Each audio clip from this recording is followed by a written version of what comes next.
Hola, Araí. Hola, Araí, ¿cómo estás? ¿Me dices si se ve bien o hay mucho reflejo? ¿Me cuentas? Sí, está con la luz justo de la ventana contra luz. No sé si tal vez Déjame tiene ver si es mejor.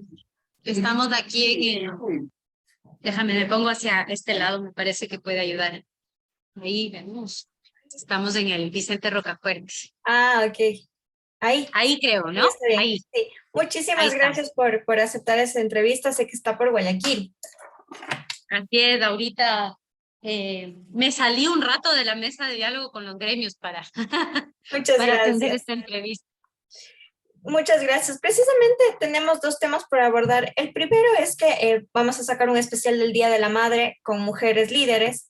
Entonces, sí quisiera preguntarle cómo usted ha llevado este rol de madre de familia y liderando uno de los procesos más difíciles en pandemia, que ha sido la educación. Uy, qué pregunta tan difícil.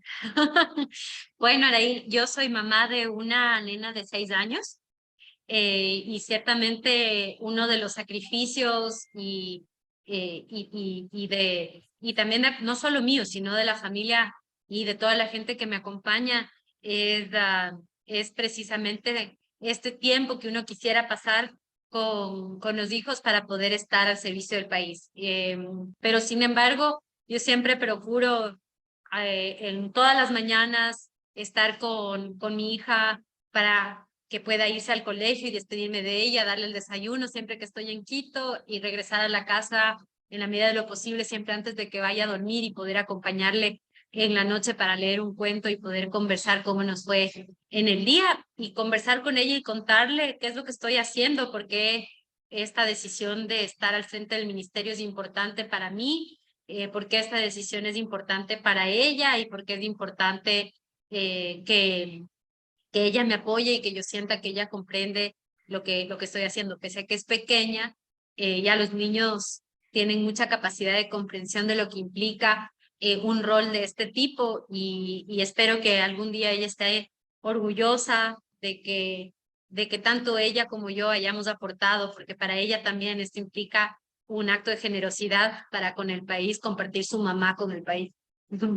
Precisamente, ¿cómo es eso para ella? ¿Cómo fue esta privacidad que se tiene en la casa cuando se está en otro rol y de repente, pues, ser quien sale en las noticias, quien está en las ruedas de prensa?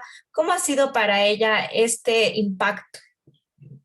Bueno, ella es pequeña, ¿no? Entonces, todavía no tiene acceso a redes sociales ni a todos estos espacios en donde típicamente se ven estos comentarios. Pienso que si ella fuera una niña, una adolescente, pues ella sufriría más del impacto que tiene este escrutinio público y sobre todo el manejo de las redes sociales alrededor del trabajo que yo realizo. Pero más bien yo creo que ella al verme dando las entrevistas, o en la casa cuando ella está conmigo. A veces las entrevistas son en la noche, ahora que el Zoom lo permite, muchas veces ella está junto a mí y puede escuchar lo que estoy haciendo y aprender también un poco de educación. Si le preguntas cosas, ya algo sabe, algo conoce y ya puede también compartir un poco de información sobre lo que es importante para mi trabajo. Y yo siento que sí siente también orgullo del trabajo que estamos haciendo, del rol que tenemos, y yo sí siento que ella forma parte también de este proceso, ¿no? Y que lo vive así. Sin embargo, también, lógicamente, yo estoy siempre muy preocupada de que ella tenga un acompañamiento psicológico, que ella dentro del colegio tener una relación de la institución educativa en la que ella está, tener una relación cercana con las docentes para que ellas me puedan contar cómo le ven y poder actuar de manera oportuna, estar pendiente de participar en actos y eventos que son importantes para ella, en las casas abiertas, en las exposiciones, y que ella sepa lo que es muy cierto, que es que antes que nada siempre está ella en mis pensamientos y que todo lo que yo hago siempre está pensada en ella. Y yo le digo a ella, porque ella es única hija, entonces ella me dice que por qué no tiene más hermanos y yo le digo que tiene 4.3 millones de hermanos putativos. Socialmente, ¿cuál es el mensaje que deja que una madre esté en una posición de poder, tomando en cuenta que pues poco a poco en el gabinete hay muy pocas mujeres al frente de carteras de Estado, pero socialmente, ¿cuál es el mensaje de que hay una madre al frente de una cartera tan importante como la educación? Creo que hay como dos caras de la moneda. Primero, gratitud de todas esas mujeres que me antecedieron, que lucharon para que hoy sea posible que yo ocupe un cargo de poder. Esto no hubiera sido posible hace algunas décadas y esto es posible gracias a muchas mujeres luchadoras que también abrieron camino para que mujeres como yo que se han formado y que han trabajado para poder aportar en las áreas de su conocimiento, lo puedan hacer y lo puedan hacer en igualdad de condiciones y que lo puedan hacer además con absoluta tranquilidad de que su familia va a estar detrás apoyando este proceso. El que eso sea posible el día de hoy, pues también es gracias a ese recorrido de muchas mujeres que me antecedieron. Y entonces, por un lado es gratitud y por otro creo que es también espero que pueda ser también inspiración para muchas otras mujeres de mi edad o menores que yo, niñas pequeñas, que puedan aspirar a llegar a cumplir sus sueños y que puedan ver que uno, pese a que no es sencillo, pese a que no es fácil, el conjugar la vida de la familia con la vida laboral es posible, que el tener una vida plena en lo laboral no implica renunciar a los afectos familiares y que por supuesto todas podemos aspirar a lo máximo, ¿no? Que veamos que realmente el cielo es el límite y que nosotros somos quienes nos ponemos esos límites y no los demás. Y que ojalá cada uno de nosotros, cada una de nosotros en estos cargos podamos abrir camino también y ser en el futuro, como todas esas mujeres que me antecedieron a mí, también alguien que ha abierto el camino y que ha facilitado el proceso para que las que ahora son niñas y jóvenes del día de mañana puedan estar en estas posiciones y que contribuyan a la transformación de su país y que contribuyan al desarrollo de un mundo mejor, ¿no? Y finalmente de un país que yo aspiro, que es lo que yo aspiro estar haciendo, contribuyendo a un mejor país, a una mejor educación, con esa entrega y dedicación, definitivamente con muchos sacrificios, pero sobre todo también pensando en la satisfacción que nos trae el poder contribuir. Es el rol de la política pública para que la maternidad precisamente no sea un limitante en las mujeres que trabajan y que buscan posiciones sobre todo de decisión, de poder? La política pública, como en todo, puede abrir caminos y ser una base para que esos derechos que están establecidos a nivel de la Carta Universal de Derechos Humanos y también en nuestra Constitución y en nuestras leyes se puedan hacer palpables. Pues, vivimos en un mundo en donde en el papel y en las normas pues está establecida la igualdad en el género, en nuestro país al menos. Sin embargo, en la práctica todavía vemos brechas en el salario y en la remuneración, vemos actos sexistas y la naturalización de la violencia contra mujeres y niñas. Y por supuesto esto nos hace pensar en que desde la política pública todavía podemos actuar y sobre todo nos hace reflexionar en cómo desde la sociedad tomamos esas posibilidades de política pública para apropiarnos y corresponsabilizarnos de que esas transformaciones se den. Parte de la razón por la que yo estoy hoy aquí como mujer en un cargo de poder tiene que ver con mujeres que no se conformaron o no solamente dependieron de que otros hagan el trabajo por ellas, sino que se empoderaron y lucharon por lo que ellas creían. Y creo que ese es el mismo llamado que debemos hacer hoy a toda la sociedad, que la igualdad de oportunidades para mujeres no es cosa solamente de mujeres, es cosa de absolutamente todos y que nosotros debemos contribuir a desnaturalizar la violencia, a promover la igualdad de género, a romper esas brechas y esas barreras que todavía están presentes respecto, por ejemplo, a la remuneración equitativa, a los permisos y la norma que conjugan la maternidad y el cuidado, en donde podamos compartir responsabilidades con los padres respecto al cuidado y la crianza de nuestros hijos, en donde recuperemos también el rol que tiene la comunidad en esta crianza compartida, que también es maravillosa, en donde en un país como el nuestro, donde tenemos familias extendidas, ese apoyo y el rol que tienen las abuelas, los abuelos, los tíos en la crianza de nuestros hijos, sea valorado, sea reconocido y que de todas maneras sea también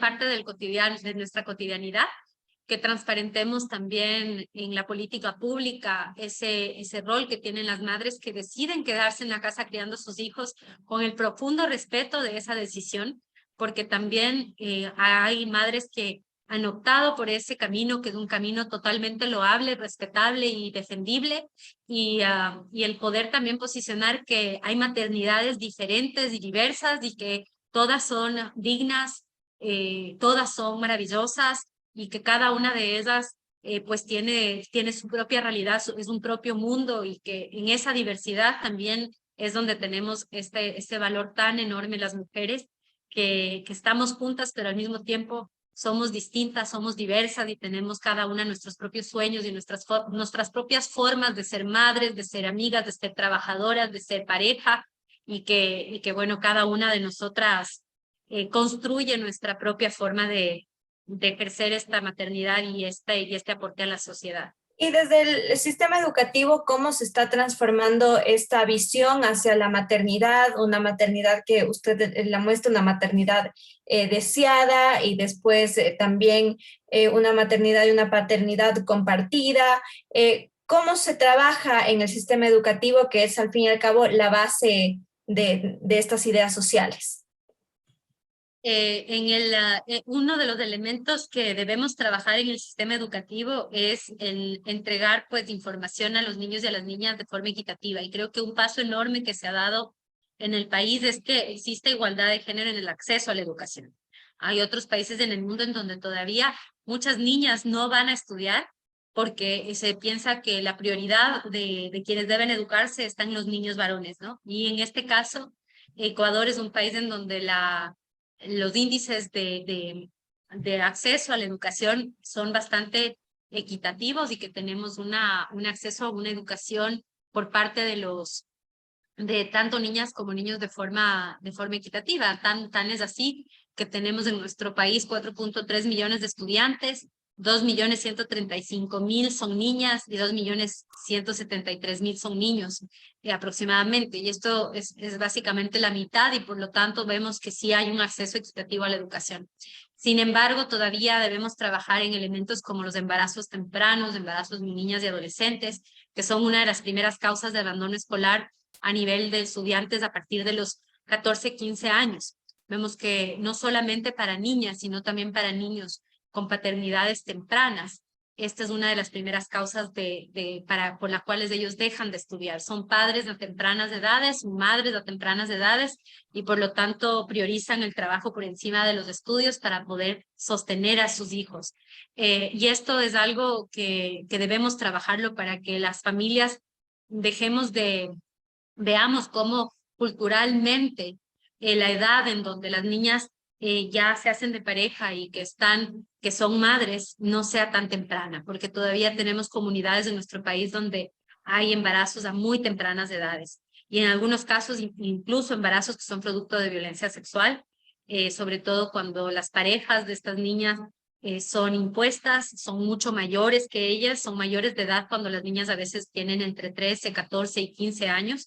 Y esto que está tipificado como un acto de violencia sexual todavía en muchas comunidades está naturalizado. Por lo tanto, el compartir con nuestras estudiantes y con nuestros estudiantes, con todos, ¿no? Niñas y niños por igual, esta información para que conozcan cuáles son las estadísticas, cuál es la realidad, qué sucede con las oportunidades de crecimiento y desarrollo profesional cuando los embarazos de niñas son tan tempranos, coartando muchas veces los sueños que ellas tenían para un desarrollo profesional, en educación superior. Es importante que conozcan y sepan desde tempranas edades cuándo detectar posibles actos de violencia, rechazarlos, ser los primeros en hacerlo, saber cómo actuar y a quién recurrir. Y esto es un ejercicio que tiene un rol muy importante el sistema educativo, pero que tenemos un rol muy importante todos en la sociedad.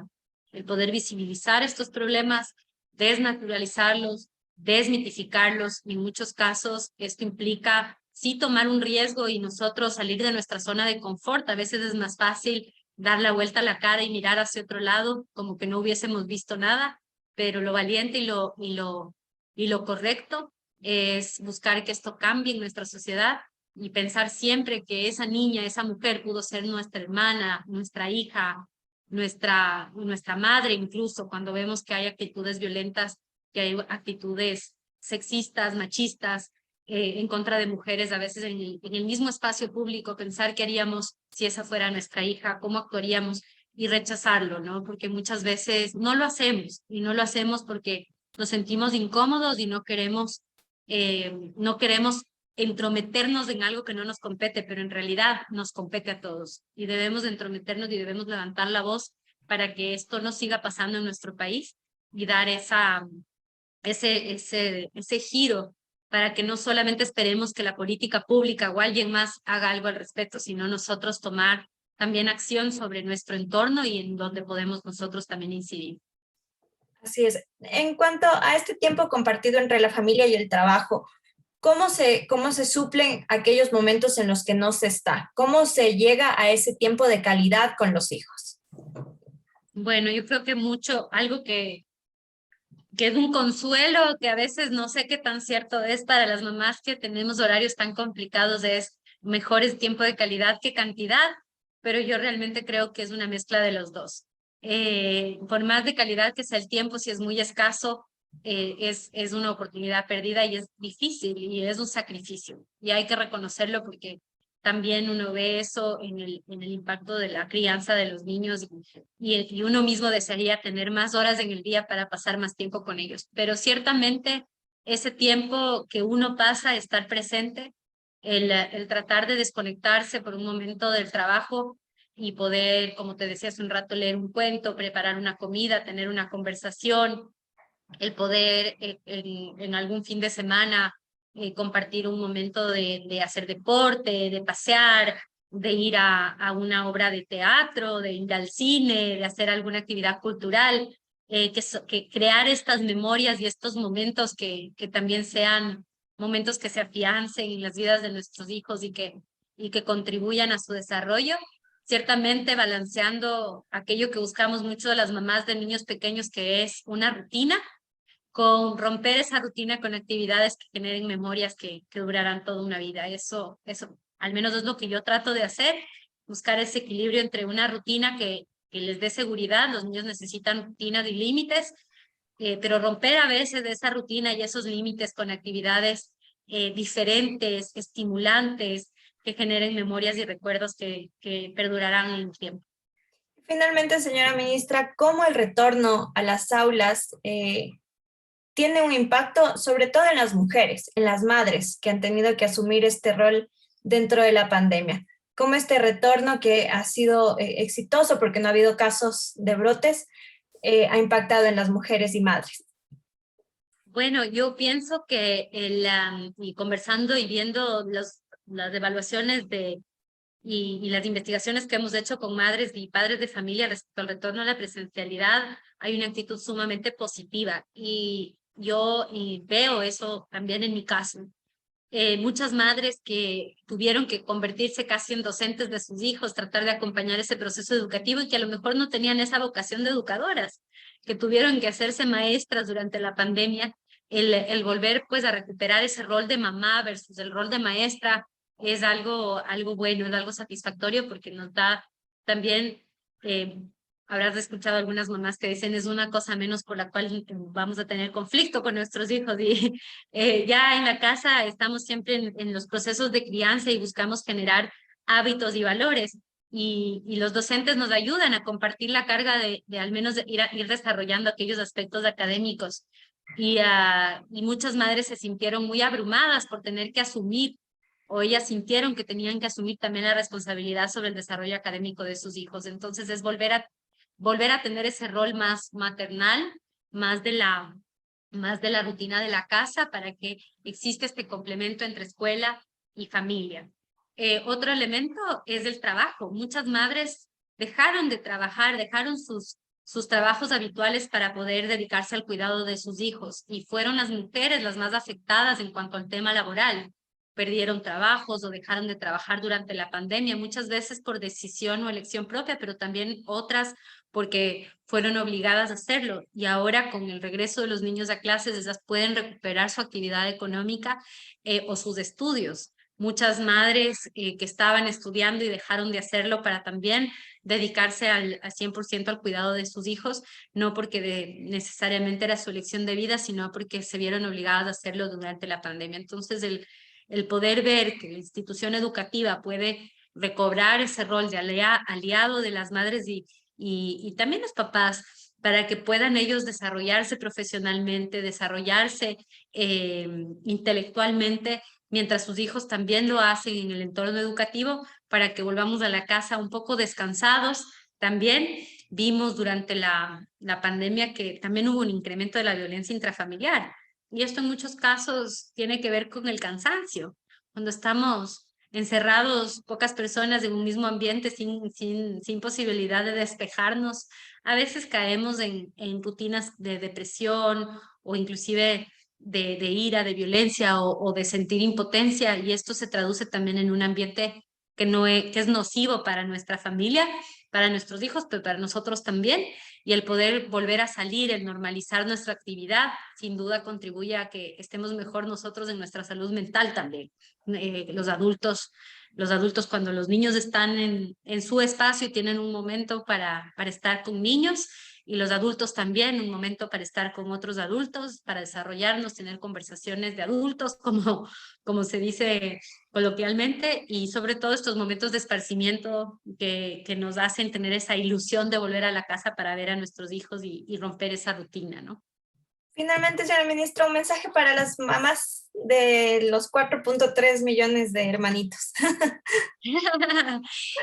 Una, bueno, darles un mensaje de feliz día de la madre, saludarles y felicitarles por el enorme esfuerzo que hacen por cada día ser mejores, por esa dedicación y empeño con la que aman y cuidan a sus hijos y sobre todo para que sigan soñando en este futuro mejor para ellas, para sus hijos, que no dejen de ser optimistas y no dejen de creer que siempre podemos hacer algo para ser más felices, mejores y contribuir. Muchísimas gracias y bueno, desde ya un feliz día, señora ministra. Gracias por aceptar esta entrevista. No, gracias, Araí, qué linda, gracias a ti. Que tenga un excelente día. Hasta luego. Gracias. Chao.